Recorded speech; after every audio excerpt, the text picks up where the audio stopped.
My name is Linda Howard, and I'm the Substance Abuse Prevention Coordinator for Community Mental Health. And just to give you a little bit of background, about a year and a half ago, there was a survey done in the community to really kind of find out what the community was concerned about. And that concern really was how to prevent substance abuse. And because of that, a grant was submitted. And the Gannett Foundation really decided to fund some prevention activities in our county. And because of that, this symposia was really possible. Now, a symposia like this is really made possible by several individuals and groups. We can't put on a symposia like this without their help and without their aid. And what I would like to do is recognize some of those individuals and organizations now. If those people that served on the conference committee, if they could please stand now and be recognized. These people put in a lot of time, a lot of effort. We started back 4 months ago, and these people have really did more than their share for making this kind of a thing possible. Also, really would like to give a special thanks to the Yale Health Partnership. What they did was they donated monies so that we could contribute towards publicity, brochures, flyers. And I would like to say a special thank you to them. If you look on the back of your brochures, you'll see some other organizations and individuals that were really aiding us and helping us in making this symposia possible. Now, just a few things about your packet. If you notice in your packet, what you will see is a parent handbook.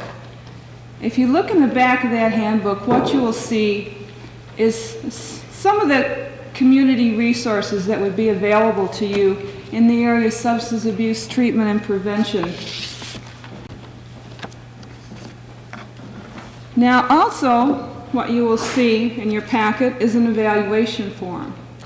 And if you would please fill that evaluation form out and drop it off on the registration desk when you have things like this and you have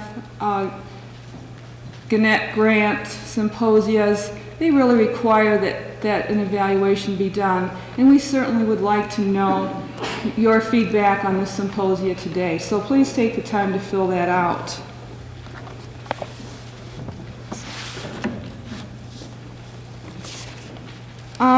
When we talk about substance abuse and talk about the problem of substance abuse, we're really talking about what kinds of problems today, for example, do we have with our youth? How do we identify those problems? What do we do about it?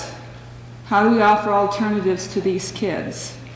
And that is part of what our first speaker today is going to be talking about. Dr. Leonard Swistak is the Director of Patient Care at Oxford Institute. He's responsible for clinical operations of all of their programs. He's an instructor of psychology at Wayne State University. And he's the former Chief of Psychology at St. Joseph's Hospital in Pontiac. And without further ado, I would like to turn this over to Dr. Swistak.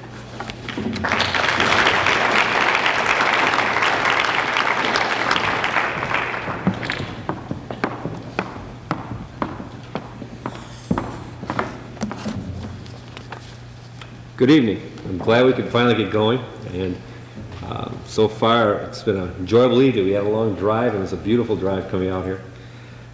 I'd like to talk to you tonight about substance abuse. And despite, here we are in the 20th century and all the modern technology that we have and the media, there's a lot of confusion and ignorance in terms of what substance abuse really is. And so I'd like to talk to you about that tonight and try to clear up some of the myths, talk about what it is and what we can do about it. One of the things I think we don't realize is that alcohol abuse is one of the leading killers in the United States. When we talk about alcohol and substance abuse, most people think that it's a problem, or used to think that it was a problem that occurred largely with those dead drunks and those, we used to call them punks and drunks. And that's not true. Obviously, I'm here tonight. Maybe 10, 15 years ago, I wouldn't have been here. But alcoholism and substance abuse is widespread. It is the third leading killer now in the United States. And interestingly enough, the United States is one of the most technological countries in the world. It also has the highest rate of substance abuse and also the highest rate of illicit substance abuse. If you look at alcohol in itself, only heart disease and cancer are greater killers. If you look at, in addition to alcohol, if you look at illicit drug abuse, cocaine, heroin, and what have you, and also throw in cigarette smoking, it's by far the leading killer in the United States today. When people ask how many alcoholics there are, how big a problem is it? There's 13 million alcoholics in the world, in the United States. 1 out of 10 people, 10% roughly, are alcoholic and substance abuse. We talk about people who use, 7 out of 10 people will use, 5 out of 10 people will abuse, and 1 out of 10 will become addicted. It's, other statistics, if you look at how serious a problem it is, we spend about $40 billion a year in alcoholism cost in this country. 25,000 individuals are killed each year, and 1.5 million people are injured in vehicle accidents related to alcoholism.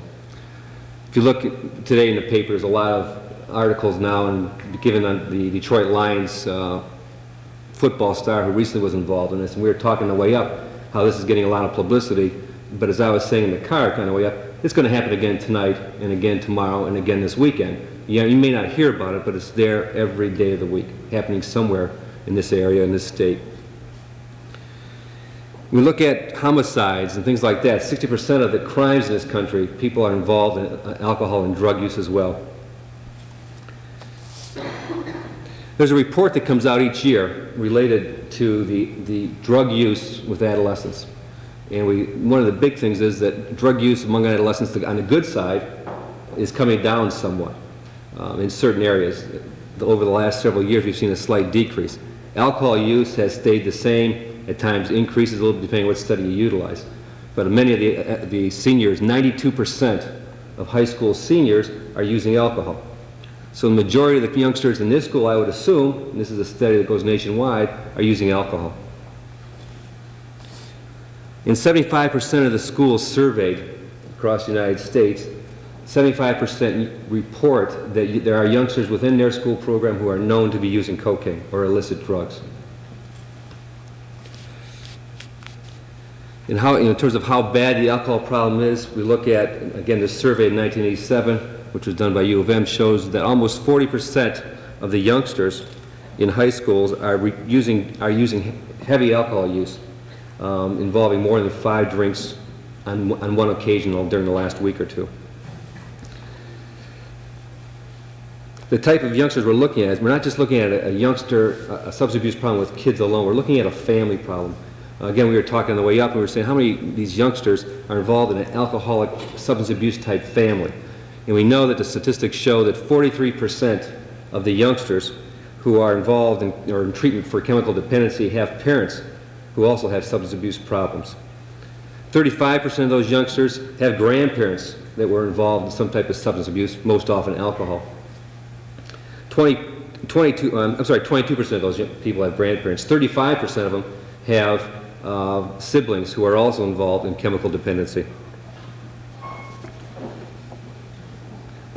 The statistics go on and on and on. I guess they're of some interest because I think it points out the scope and the severity of the problem. It's happening this is a national study of statistics and reporting, so it's fairly representative of all schools. Some of the myths that I want to talk about, again, we think of alcoholism and substance abuse as those youngsters or those individuals who are down and out from indigent type families, or from they're drinking and they're falling out and they're drinking in the schools and the hallways, and say that doesn't happen here. One thing we know about substance abuse is that one thing is that adolescents lie about it. You rarely see adolescents come out and talk about it until they get in trouble, until they're seen. There's a lot of it that goes untalked about. We view it very often as the court case that came out recently talked about willful misconduct. And very many of us talk about that. It's the kid who's a troublemaker that's doing this. He just shape up. You should give him a good crack, and he'll be okay. You should punish him, ground him, whatever. He's misbehaving. We know that a lot of youngsters experience the addictive disease early, and they need help, and they need to be identified. And part of, I guess, this whole thing is to talk about community involvement and intervention at an early age. There's a chart called the Jellinek chart in alcoholism that talks about a progression of the disease. The easiest time to do it, or the best time to do it, is to identify them early. And most alcoholics start very early. The youngsters who had trouble with substance abuse are starting typically around the age of 14. Most youngsters that we see aren't identified at age 14. That's unfortunate. That age range between 14 and 16 is one of the most predictive of later alcohol problems. And we need to be more involved with that age range.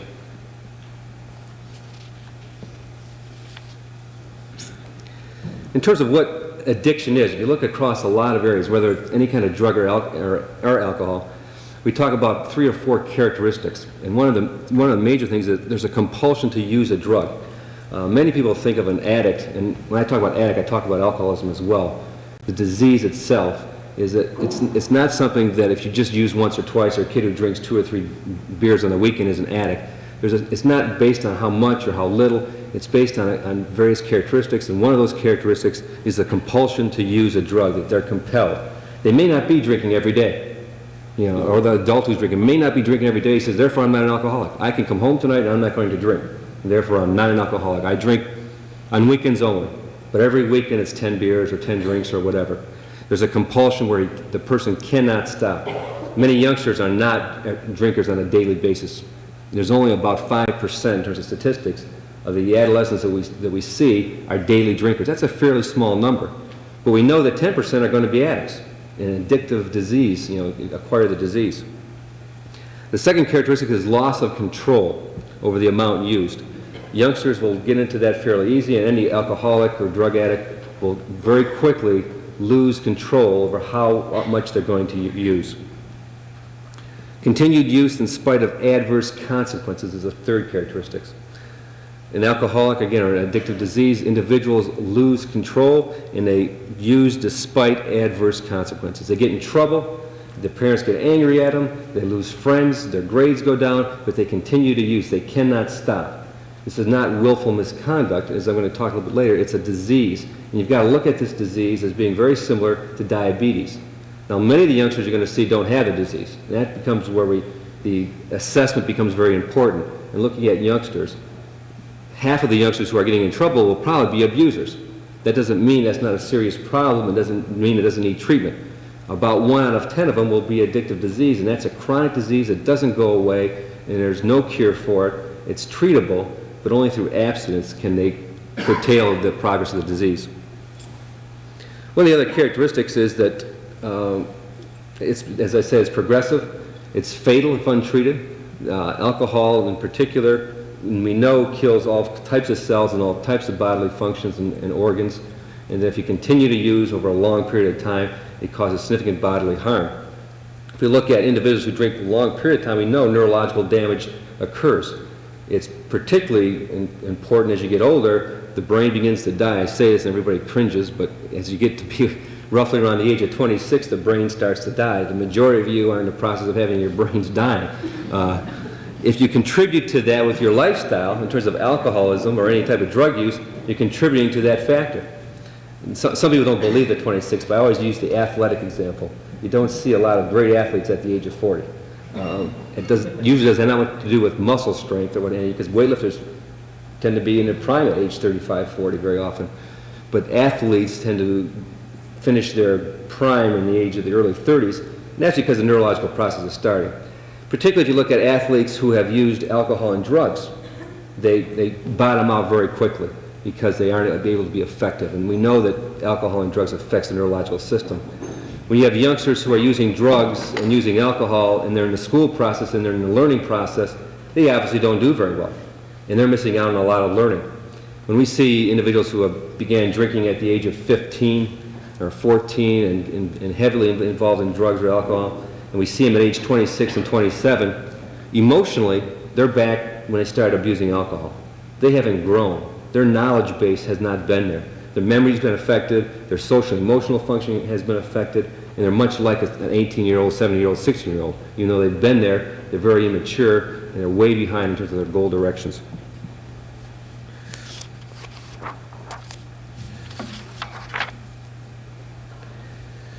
One of the characteristics we look at in terms of the substance abuse is that there's a high tendency for relapse, and I think there's a lot of negativity surrounding that for anybody involved in alcohol and drug abuse.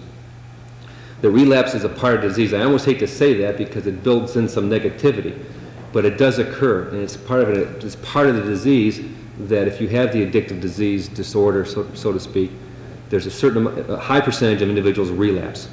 And when people relapse, one of the myths is that, he's no good, the negativity comes up, he's an alcoholic, he's a drunk, he's a drug addict, and we have to look at that as being part of the disease, and we have to build in our treatment and our approach to this to help all kids and to realize that kids are going to slip, and we've got to be patient and develop the treatment programs to address that as well.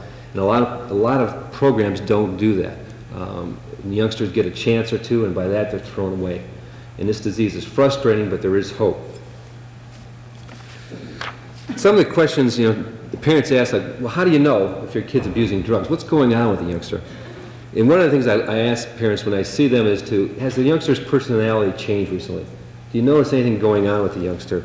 Again, most youngsters start abusing, the real problem because in the early middle school age period, and they're real susceptible at that age to identity and peer pressure, and they start changing their personality, they start changing their friends. They get more irritable, they get more belligerent, they get more hostile. Also, we want to look at school performance. One of the precursors to substance abuse is an individual whose school grades have been going down. We know that for a fact that these youngsters generally predate their substance abuse, their grades start to decrease. They start getting in more trouble in school. The teachers pick up on it, that their behavior starts to go down, so to speak. They start becoming more antisocial. They start being tardy, they start being apathetic towards school, they start being angry, they start skipping school. Early cigarette smoking, as silly as that may sound, we know that early cigarette smoking seems to be related to substance abuse. Youngsters who start smoking at the ages of 12, 13, and 14 tend to go into substance abuse much more frequently than those that do not. So sometimes when parents come to me and say, should I worry my youngster starting to smoke at age 13? A lot of youngsters do that, and it tends to indicate there's something going on with this youngster, and he's very susceptible to further abuse. Cigarettes are a substance, and if you start abusing that, there's something going on with that individual that may lead them to other kinds of things. We look for a kind of difference in terms of psychology or psychopathology, in terms of youngsters and their emotional status. Are they depressed? Youngsters who get depressed are real susceptible to getting into drug abuse. They in a sense, self-medicate themselves.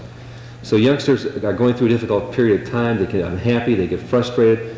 We're in an age now where I think youngsters don't quite have the coping skills that people did 20 years ago, 30 years ago. We don't have the family support, the extended family that we did years ago. We have a lot of single-parent families. We have relatives who live further away. We have two parents that are working in many of the families now. We need to look in terms of providing support for these youngsters in terms of coping skills and problem-solving skills. Many of these youngsters are learning problem-solving skills through Montessori school, not Montessori, but the preschool and nursery schools and latchkey and those kind of things. When they get to adolescence, they're used to having immediate gratification of problems. The microwave syndrome. If you want something, just put it in the microwave, you don't have to wait. You want to see a movie, put it in a video. You want to copy a movie, you got 2 videos. You want to see 35 stations, you got a satellite dish. And so when it comes to problems of adolescence, those are still real problems that there's no microwave solution to. There's no technology that's going to make that better. Unfortunately, drugs have proliferated.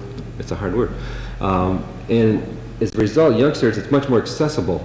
When a lot of parents I talk to will say, well, when I was a kid, I didn't use drugs. Well, drugs weren't available that often, and alcohol wasn't that available. And now we're looking at, again, that parents to a certain extent. We're seeing a slight rise in alcohol use during the last several years. And one reason I think that is when a youngster starts using alcohol, it's like, my God, thank God it's not drugs. You know, it's just a few beers. And so youngsters are beginning to use more and more alcohol, and that becomes a problem. The other thing they do is they use alcohol and marijuana, and people again say, well, God, it's only a joint or two, that's no big deal. The problem is when you use marijuana and you have alcohol with it, there's a combination factor. It doesn't equal 2. One joint and one beer does not equal 2. It tends to triple it. So if you have one beer and one joint, it's like having 3 of one or the other. And youngsters don't realize that. I think parents don't realize that. You get in big trouble real quick by using some of the substances that people think are okay.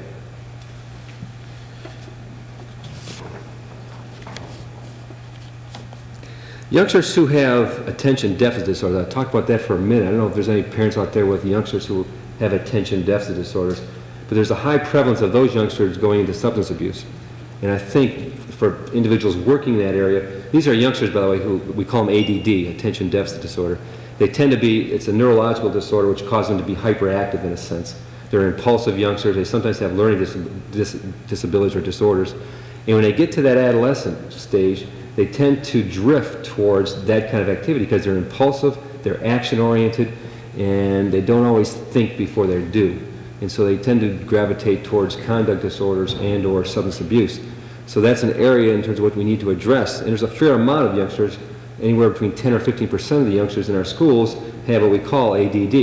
And so that's a significant population that should be addressed, and we need to work with those youngsters as well and identify early the potential for getting involved in this kind of activity. I'm conscious of my time. I'm going to try to finish up pretty quickly. Adolescents are particularly vulnerable to drugs because of the developmental stage they're in. They're faced with a lot of pressure nowadays, probably more pressure than they've ever been faced with at any time, and probably that's largely why in the United States that we have so much substance abuse. We look towards immediate relief of any kind of problems.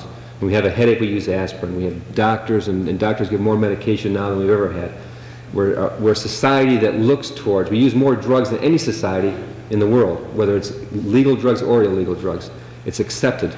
And adolescents who are having emotional or personal difficulties will turn to that kind of relief to get some satisfaction. It's a time of experimentation anyway. It's a time of growth and trying out. The youngsters will try, in terms of the developmental stage, to separate themselves from all of you. They want to be independent. And anyone who's dependent on anybody, to a certain extent, has a certain amount of anger. And one way to get away is to do something that you can act that anger out. For adolescents, they want to prove that they're just like us, that they're adults, that they're no longer, how does a 16-year-old or a 15-year-old differentiate themselves from a 9 or 10-year-old? Pretty hard. They can't do a whole lot more. They're fairly dependent. So what do? They say, well, I'm going to do things that adults do. So they smoke cigarettes, use drugs, get involved in sex, and get involved in crime. All the negative kind of things, unfortunately, but the things that express their anger to a certain extent on their dependency with you. We want that, it's okay to be angry to a certain extent. There's got to be a certain rebellion to get them through the adolescent phase. We all went through that to a certain extent. But there are more appropriate ways, probably, to allow that to occur. You know, the music to a certain extent. Rock music is a way to allow that to occur. It probably doesn't, as long as it doesn't hurt anybody, it's probably an acceptable way to get through some of that independence and autonomy that they need. Substance abuse is not, obviously. It has lifelong implications.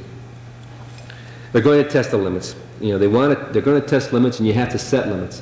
I've seen a number of parents that will say to youngsters smoking weed or marijuana. There's a lot of parents who have now come through the 60s and early 70s who smoke marijuana themselves. It's very hard to say, don't do what I do, you know, do what I say. The adolescents know that. So a lot of parents find it fairly acceptable to smoke marijuana. So what do? I have a number of examples where parents will go and buy the marijuana, and the one mother said to me, well, at least I know he's getting good stuff. You know, you're supporting that. You're not putting limits down. You can't allow alcohol abuse to go on. The other thing is allow a youngster to drink. We know that youngsters who eventually abuse alcohol were allowed to drink within the home. And again, parents say, well, as long as he drinks at home, I know he's not out on the road. You know, so the youngster comes home from school and pops a beer. Yeah. It's a silly kind of idea, but there are a lot of folks out there doing it. You've got to set limits. You can't approve of that kind of behavior within the home. For one thing, it's illegal.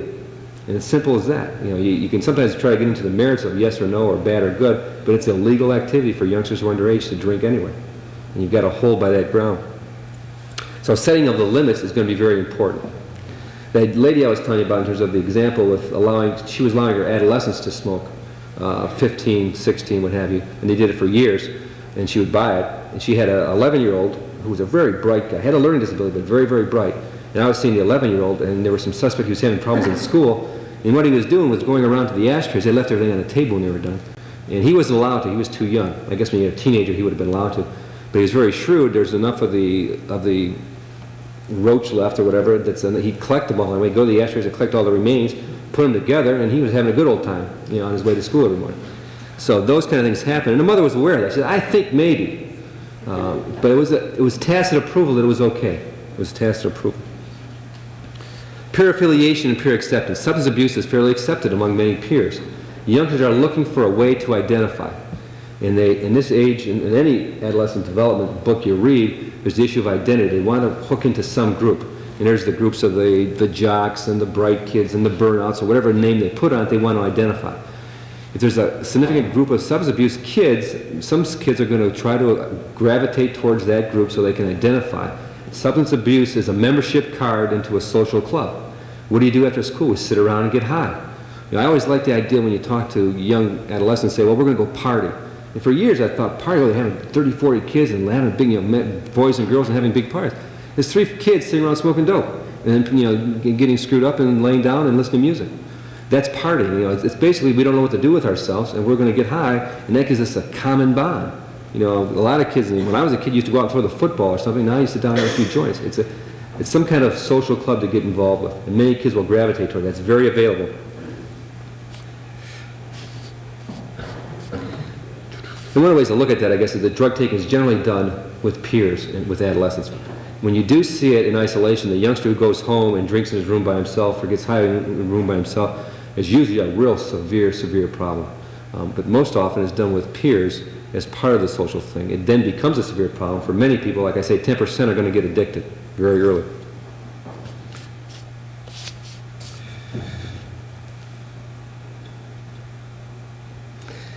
The other issue is that a lot of adolescents suffer from self-esteem problems. They use drugs to interact with peers. There's a lot of pressure now on kids in terms of sexual kinds of adolescent norms, adult-like behaviors at a very early age. And they grow up with that in soap operas. They're exposed to more. You look on TV, what you see today, adolescents are faced with decisions much earlier than they were 20 years ago with regard to every area, in terms of career choice, in terms of sexual decisions, high school decisions, what have you. There's a lot of pressures on youngsters to succeed. And so there's a lot of youngsters who, we look at a normal curve, we know that youngsters are going to have trouble coping with those. And where do these youngsters go? And a lot of them become depressed, and they turn to drugs as a way for self-medication. When friends don't stop friends from drinking and driving.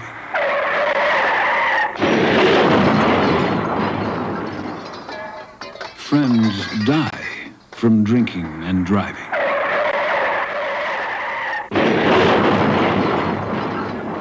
Friends die from drinking and driving can kill a friendship. Now, we've talked about the problem of substance abuse with our children, some of the things that we can do about it, ways to recognize it. Now, what can we as a community do? How can we intervene? How can we work together as a community to do something about substance abuse? We have with us here today Roz Mermel. And Roz is the founding president of the Lake Orion Families in Action.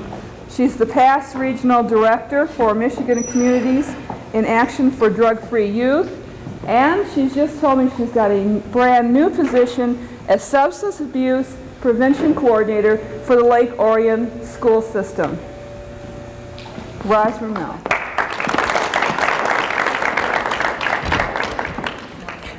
I guess the first thing that I should tell you is that I am a teacher by trade.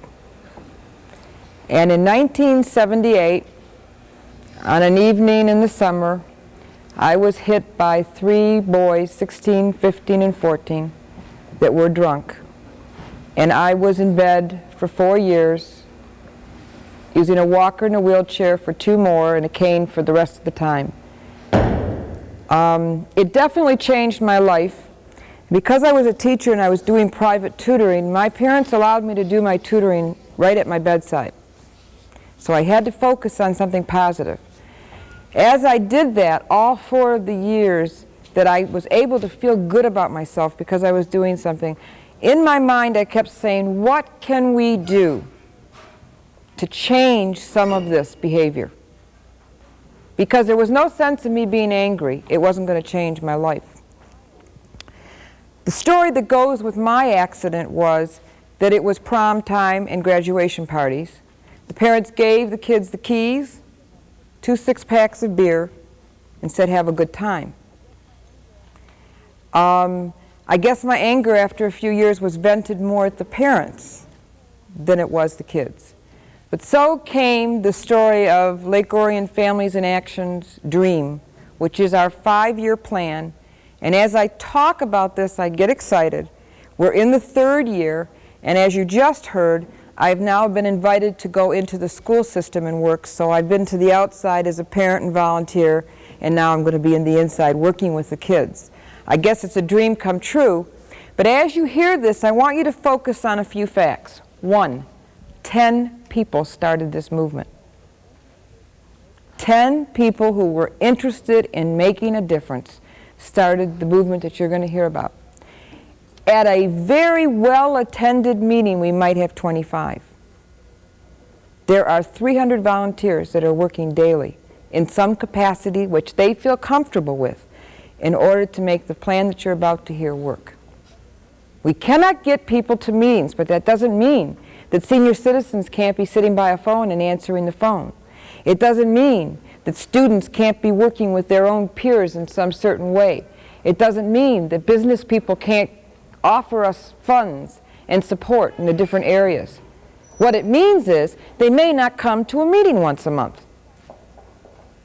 So if you're focused on having 60 people in your group to begin with, forget it. Just get a few that are dedicated. They want to make a difference. And know that when you set a goal, it has to be this big until you reach that and can make it this big and bigger.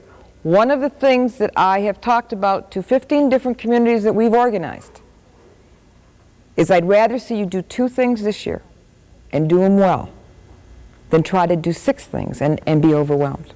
Okay, so the story begins. Lake Orion Families in Action was not truly founded by me. It was founded by a lady named Ellen Thomerson and a group of people that were on a steering committee. What was founded by me and a group of people was the movement that went from having a Families in Action to making a difference in the community. Lake Orion Families in Action could be FASA, Families Against Substance Abuse, or it could be any group that you want to call it. It is a group of parents, teachers, community people who want to make a difference. So the group began.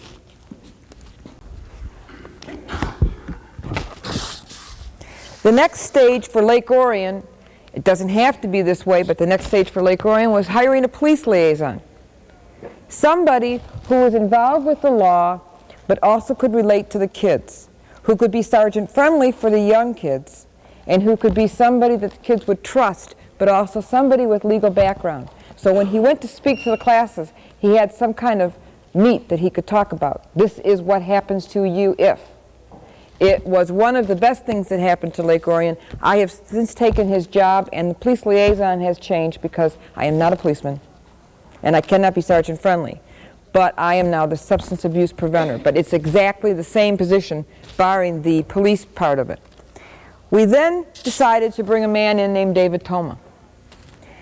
Before we did that, we realized we had to sit down and have a comprehensive program. We had to have a complete follow-up. It was talked about tonight that it's not enough to bring a speaker in. You have to have something for the kids to have when you're done. So, I'm talking David Toma. Please know I am not selling him. Okay, I'm not paid by David Toma to do what I'm doing. But he comes into a community, he shakes the community up. Last week, I was involved in finishing up a program that I did in Owasso, where we kind of did their community the same as we did. David Toma came in and he shook this community up. But because we had groups that would be able to take care of support, because we had AA in line, because we had treatment centers available, because we had teachers that had been trained, because we have different substance abuse preventative programs ready to take form right now, that community really made a difference by bringing David Toma. Right now, they're still going through the shakeup, and it's scary. But they can fall back on the fact that a month from now, and 2 months from now, and 3 months from now, there's going to be something there for these kids. I stand for preventative education. I say the earlier you start, the more effective your community will be. Statistics are now showing that gateway drugs are starting to be used in 2nd grade. Gateway drugs, 2nd grade. That's early, isn't it? So maybe if you were in kindergarten with some kind of preventative education, they might know what they might say no to. Okay, this gets right into the BABES program. I talk programs. It doesn't have to be this program, but it has to be this kind of a concept. BABES is in our schools. We started out with volunteers in each building that were paid for by our local PTOs. Our elementary has a PTO. They have more money than any other group I know. And they funded their own school to have their own BABES presenter. It's beginning alcohol and addiction basic education studies. It's more than that. Coping skills, responsibility. It alludes to abuse.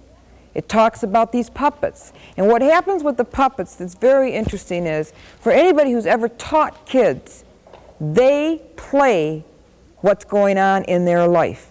So you teach a lesson, and you give these kids puppets and say, okay, now you make your little story up. And you won't believe what we're seeing with these puppets.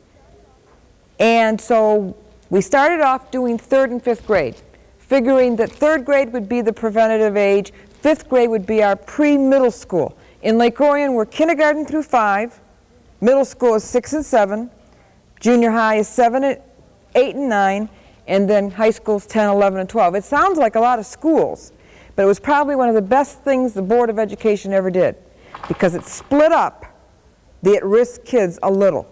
It put the 6th and 7th together, and it put the 8th to 9th together. So 8th grade was 7th grade was kept with the younger group, and 9th grade was kept away from the 10th grade. We found that it's been very effective, but it is a lot of schools. BABES is usually recommended for elementary. This year, I am trying to implement using a few laid-off teachers. And we're having the PTOs hire this person or persons to go cross-district and teach kindergarten, 3rd, and 5th. And by doing this with 1 or 2 people, we will have a cross-index of what is going on, not only in our district, but in the different schools, because our schools are very different. So this is BABES. The next program that we started after Toma was the Quest program. Some of you might have heard of some of these programs. This program is predominantly middle school, junior high age. It teaches the same thing as BABES, only at grade level. Coping skills, self-esteem. We talked about self-esteem. Might I tell you, and I hope I'm not throwing the statistic off that's wrong, 80% of the kids I see do not feel like they're anybody. Their self-esteem could not possibly fight anything negative because they want to belong. Our special ed kids are so at risk because they automatically, when they walk into their class, are not belonging to anybody. They want to belong. How do you do it? Just think about, how do you belong today? The Quest program is marvelous. Recently, I went with our assistant superintendent to a seminar where this program is going to be available for elementary kids, where they will be sending living lessons. Living lessons means if steroids are the big subject for today, in a month there would be a lesson plan for steroids. So the written work would not be so outdated that the kids would say, well, we don't even see that anymore. And the reason it takes a while for Quest to get going is because they do their works over and over and over again until they're good. So in Lake Orion, Quest right now is 10 weeks in the 6th grade, a semester in the 7th grade, and I understand if all goes well next year it will be in the junior high again too. So as you can see, a pattern has begun in Lake Orion. Let's educate them 3rd and 5th. Let's give them some more 6th and 7th. We're going to try to give you some more 7th and 8th. This is all curriculum I've talked about so far. Okay. I'm going to go out of sequence of the first year because I want to get back to age group. One of the nicest things, and there's a book up here that I co-authored with our police liaison and our assistant superintendent, and it says Together We Will, and here is an example of Together We Will. Could you two come maybe and hold these so we can show the full gamut of this program?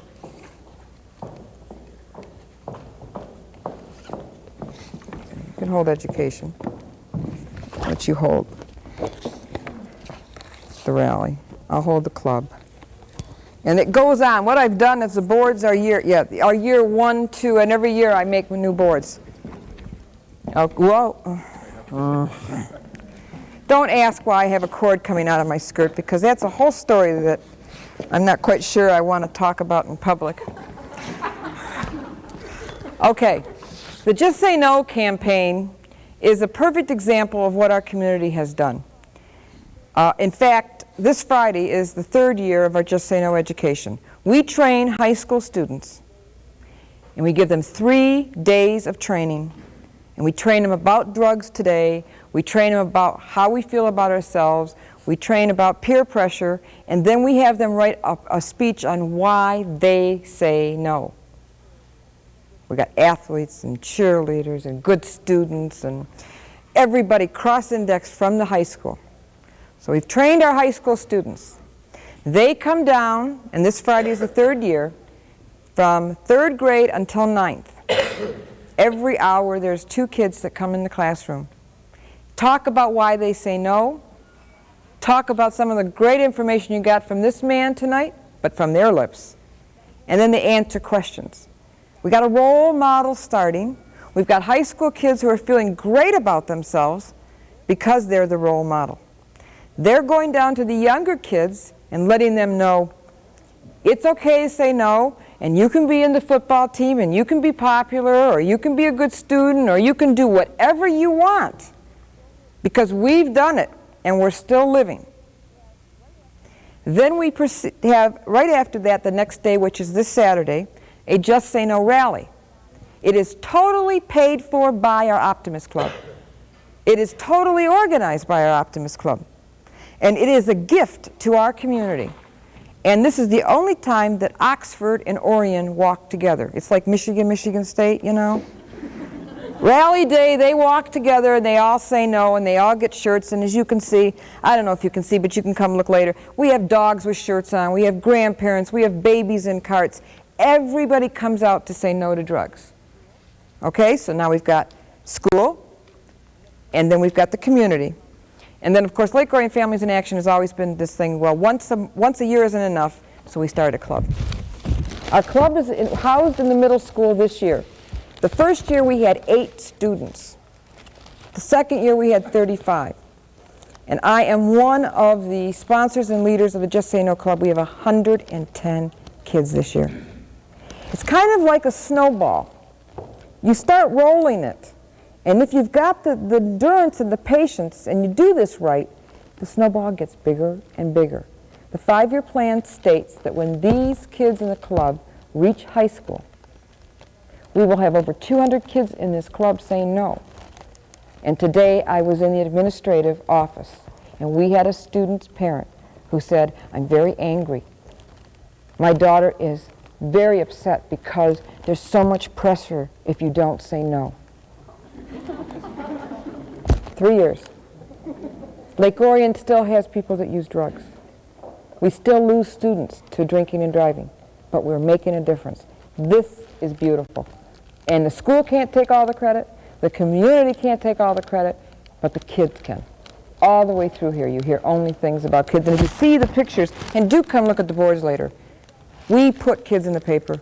The adults, if they get in, that's okay, but we want our kids shown. We want them to stand out.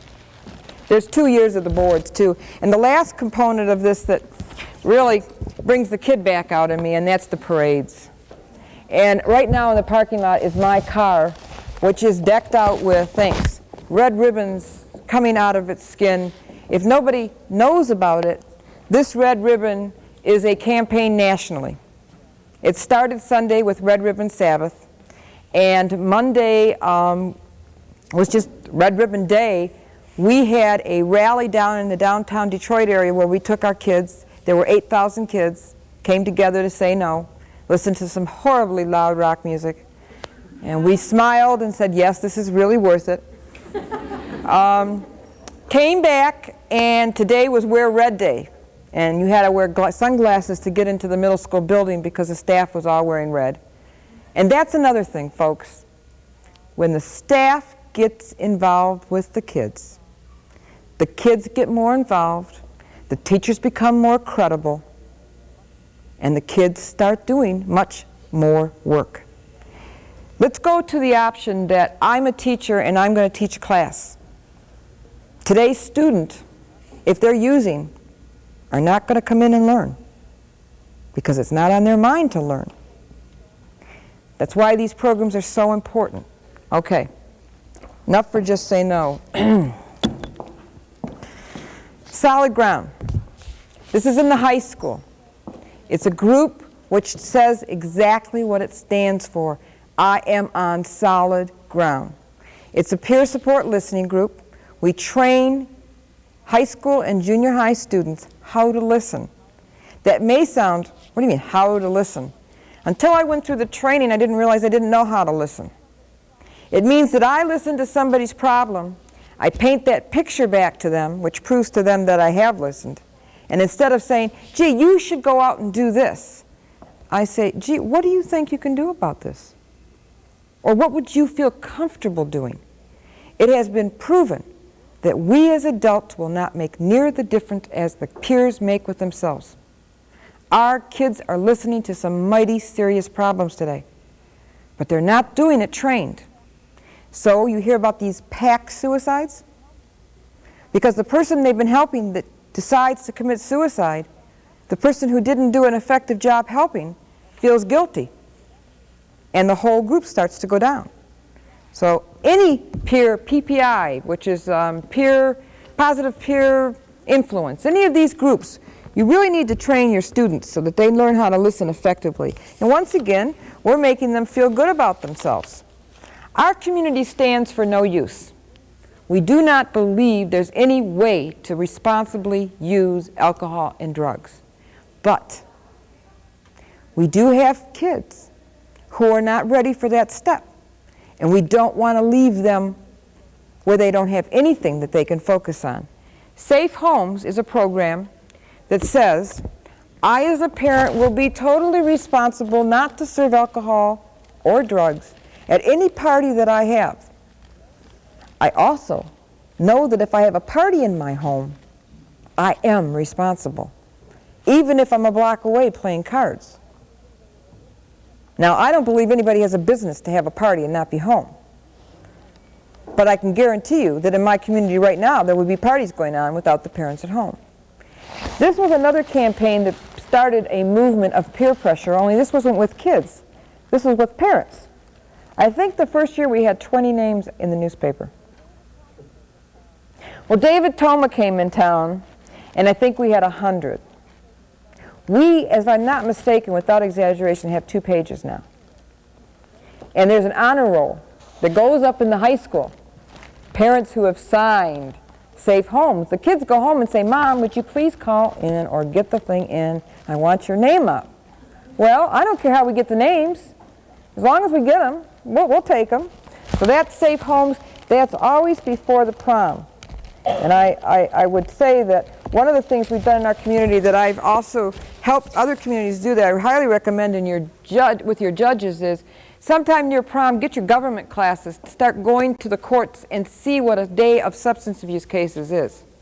Let them see one drunk driver that's being sentenced because he killed somebody. And boy, that room will be very quiet. And do it before prom. and then have the judge come into the school and give you the statistics that you need, and maybe even show a movie like that. Because the movie you saw tonight is most effective for kids prior to the prom. And we need to shake them up. We need to scare them. That's when I got hit. And I'm not the only one in this world that has been in an accident around prom time. And I have to tell you, I do not drive at night for graduation or prom. And I probably never will again, because I just feel that's the time I don't need to be on the road. Even though I hope my statistics is over and I've given my body and soul. Project Graduation, another group that alludes to the fact that there's a possibility that there might be alcohol that's used at other times. But in our programs, Just Say No is middle school. We have middle school parents involved with middle school kids. The Just Say No program, by the way, I didn't tell you, will be starting in the junior high next year. Junior high parents will be asked to help with that. Project Graduation is seniors. In Lake Orion, you become a senior, the parents come to a meeting. You have 8 things you need to do in order to be a parent of a high school student. One of them is to give them the best gift of their life. The night of graduation, a party. We lock our kids into the high school. First year we had 180, 200. Second year we had 300 and something. Last year we had 20 less than the entire class. They have a Hawaiian night and they have an autograph night. And what it's really become is the last hurrah. Because a lot of these kids are never going to see each other again. And they hold on to that night so tightly. There are guards at the door. The parents guard the doors. Nobody's allowed in or out. But it's a safe graduation night. And our kids love it. In fact, now that I've been hired in, the first thing that happened when I walked through the door, well, when are the parents going to be called? Because we want our party. We're seniors now. Well, you know, I hear an awful lot of peer pressure from the kids to the parents. I like that. Youth to Youth, and you'll see shirts. We're shirt crazy in Lake Orion. I did not bring the Solid Ground shirt we just got. But we believe that every time we have an event, we have our kids in each one of these groups wear their shirts. We have them pass out the flyers for the parents. We have them anywhere they can be visible. You come to an event in Lake Orion now and you see these colors all over. What a wonderful sight. This is something we'll talk about in a minute, which is the fun run. But this is Youth to Youth. Drug and alcohol-free group, generally housed in the junior high school. They go to Denison, Ohio in the summer. My daughter went and I think she roomed with someone from France. They all come and say no. They get leadership training. And it's a wonderful program. What we have found, though, is it's very difficult to have Just Say No, Youth to Youth, Solid Ground. You need to have Just Say No, and then let the kids go and have some Youth to Youth training. But if you don't have to keep switching the group names, you don't lose the kids. The momentum continues on because they already belong. They're just going to be in a different school. So that's the Youth to Youth program. And anybody in this community can just write away for any information on this. The fun run. All this takes money. And Lake Orion Families in Action decided we wanted everybody to walk and run for drug-free lives. We thought that'd be pretty good. And we have a gal who's now the president of LOFA who is a runner, and she is a dynamo. And she has organized 3 years in a row the most wonderful fun runs. And we give out medals. We even have things that look like Olympic gold medals. They like them. They take them home. They love it. And they wear these shirts, which are our shirts that say Lake Orion Families in Action. It's our fun run. And here's the beautiful story. Donators. Money. Every year. They love it. They love being on the shirt, and we love getting their money. I want to mention, which I didn't with the Just Say No program, we have a new car wash that was built in Lake Orion, and if you saw our town, this car wash is 6 times bigger than our town. I can't figure out whose cars they're going to wash until I found out the man built and invented all the car wash machinery. So it's probably not something that he absolutely has to do, you know. He calls us up, and Sally Josetta is my co-chair for Just Say No. He calls us up and he says, we wanted to know if you were interested in making some money. We said, sure, what do we have to do? I was envisioning us washing cars, right? He says, well, come on to a meeting, and he tells us all we have to do is stuff bags, go to a few places and ask for some donations, get some pins out, get our kids to blow up some balloons and helium, and give up Labor Day weekend. Well, the last one was a toughie. We had 60 kids give up Labor Day weekend. We made $1,500, and this was the first year. He says to us, this is an annual event, and we usually make about $5,000. $5,000. Now, that's not going to Lake Orion Families in Action. That is going to our Just Say No Club to send kids to the youth camp. Things are starting to perpetuate itself. We started the program slowly. We made sure that they were on their feet, and I'm saying we, Lake Orion Families in Action, and like a wheel, we just started them, made sure they were stable. Once they were stable, we went to the next program and the next program. So what's happening, if you can really hear it, is every month or every 6 weeks, something's happening. And it's annual. So it's automatically cheered by someone because they know it's going to happen. We still have people that go in the corner and think they're going to get away with it, but we get them back. But I mean, we're getting annual events that are going through the whole year. You can't impact these kids just once. And you can't stand here and lecture them all the time. You have to talk their language or make it interesting for them so that they really want to be a part of this program. So that's our fun run, and I have boards that for 2 years, which you can come up and look at. This is a counselor who's no longer in Lake Orion. Our newspapers have been good media. So often we hear about the bad media. Our media has been excellent. One of the things they allowed us to do was have somebody who was trained in substance abuse to write articles saying you can say no. And they're wonderful, wonderful pieces of information that lead into the times of year that we have and give parents, if they cut them out, a scrapbook of information they need to have. The only thing that I warn with this type of a program is please have somebody who knows what they're talking about. There's nothing worse than bad information. So this is also in our newspaper. I think that basically that's our programs. But I want to say a few more things. Am I doing okay? Yeah. I feel strongly that the kids that we have today could make wonderful, wonderful leaders tomorrow. But I also have a fear that the kids today that are using are going to be an awful big liability for us. They aren't going to be able to go out in this world and take care of themselves. They aren't going to have had the education to make it in this fast-track world. And without standing here and scaring you, I guess I want to say I became a teacher because I believed in kids. I work with the kids today not because I'm paid, because remember a week and a half ago I wasn't being paid. I did it because I love them. They'll be around me. If I'm standing someplace and you see kids in Lake Orion, they're going to be around me. They're going to get hugs, but they're also going to be told, I'm sorry, I don't give you permission to go out and drink because I care about you. So if you're a parent, remember discipline means love. If not today, later on. Consistency means strength. And if you're a teacher, focus on the fact that no matter what you do with your lessons, those lessons are only as good as the minds that receive them.